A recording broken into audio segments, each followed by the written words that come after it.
Bonjour Manouya, aujourd'hui je reçois le meilleur aventurier du Pacifique puisque c'est lui qui va narrer toutes les aventures de ces personnages qui ont sillonné le Pacifique parce qu'il n'y a pas que ceux qu'on connaît, les stars.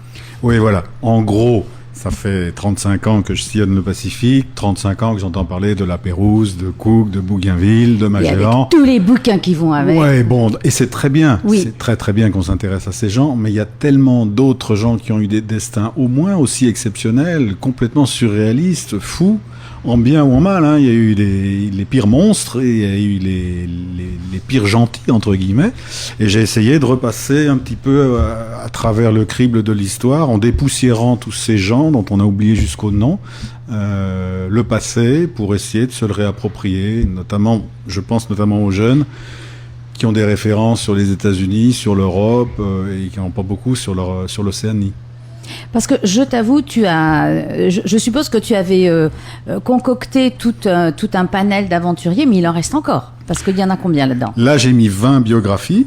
Mon éditeur m'a calibré à 20 biographies. Ça nous fait 200 pages, un bouquin de 200 pages. J'en ai déjà rédigé 83. Donc j'ai de quoi faire tu 3 autres publies tomes. Sur Tahiti Info. Alors voilà, en gros 2 fois par mois je publie. Mais je me régale, biographie. moi tu sais que je les récupère. J'adore. On va transformer ça en journal payant alors. Je pense que voilà, c'est chaque fois que je vais aller regarder. Non, c'est vraiment des aventures extraordinaires et ça m'a permis de découvrir plein de gens. Alors quand j'ai vu que tu sortais ça, je me suis dit chouette. Oui, parce qu'en fait, j'ai beaucoup de gens qui me contactent pour me dire on n'était pas là, Tahiti Info on l'a pas trouvé, il est pas diffusé aux Marquises, il est pas diffusé au Tuamotu, enfin c'est compliqué.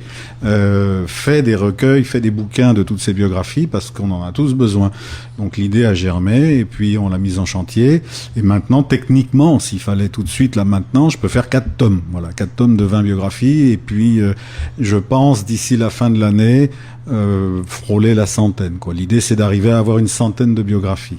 Mais oui, parce que finalement, au cours de pas mal de siècles, en 2 siècles, ça va de quand à quand ? Je commence en 1504, puisqu'un Français aurait, je mets le conditionnel pour que ça n'arrache les oreilles de personne, aurait découvert l'Australie, complètement par hasard et sans le faire exprès. C'est un des derniers que tu as sorti, là ? Oui, il s'appelle Jean Binot Pommier de Gonneville. Il était parti de Honfleur, passé le cap de Bonne-Espérance, tout s'est très mal passé. Il a dérivé plus d'1 mois plein est et il a accosté dans un endroit ni vu ni connu de personne et qui ne peut géographiquement correspondre qu'à l'Australie.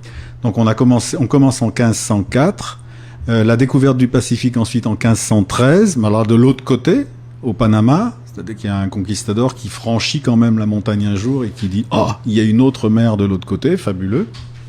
Pour le remercier, on le décapite, parce qu'il y avait de l'argent à faire, donc ceux qui suivaient derrière se sont dit c'est mieux qu'on le tue, comme ça nous on va pouvoir y aller. Oui, non mais ça fait du ménage, Daniel, voilà. Tu as raison. Voilà, on recycle. Voilà. Et puis on s'arrête jusqu'en 1956, sur Éric de Bishop, qui avait été très choqué par l'aventure du Kon-Tiki, qui n'avait rien prouvé du tout. Puisqu'en fait, si on jette une noix de coco au large de Lima, il y a de grandes chances qu'elle arrive un jour au Tuamotu. N'importe quel corps flottant va d'est en ouest, à cette latitude. Donc lui avait voulu prouver que les Polynésiens avaient pu aller en Amérique du Sud. Oui, dans l'autre sens. Dans l'autre sens. Ce qui est maintenant la thèse. Oui. Voilà, ce qui est maintenant la thèse. Donc quand on part plein sud, en passant au sud de l'île de Pâques, on arrive naturellement sans trop de fatigue aux côtes chiliennes, et quand on remonte le long de ces côtes chiliennes jusqu'au Pérou et qu'on revient dans l'autre sens, le courant vous ramène au Tuamotu. Mais c'est pour ça qu'on a trouvé des Polynésiens en pleine Amérique du Sud. Oui, on a même fait mieux. Depuis, les recherches ont prouvé que les Polynésiens avaient ramené la petite calebasse, la gourde à monoeil de l'Amérique. Ils avaient ramené la patate douce, patatas, batatas en quechua, et ils auraient surtout, ça c'est très intéressant, les études sont très fouillées actuellement au Chili, ils auraient introduit les poules et les coqs, parce que ces animaux n'existaient pas. Les dindons existaient, un certain nombre de volatiles comme les canards existaient, Alors, mais il n'y avait pas de poules. Il aurait introduit en Amérique du Sud. En Amérique du Sud. Voilà, ils auraient ramené depuis Poules, l'Asie, enfin depuis leur migration, vraiment, depuis chez nous, il y avait des poules à l'île de Pâques aussi, donc ils ont toujours trimballé des poules dans leur bagage depuis l'Asie du Sud-Est.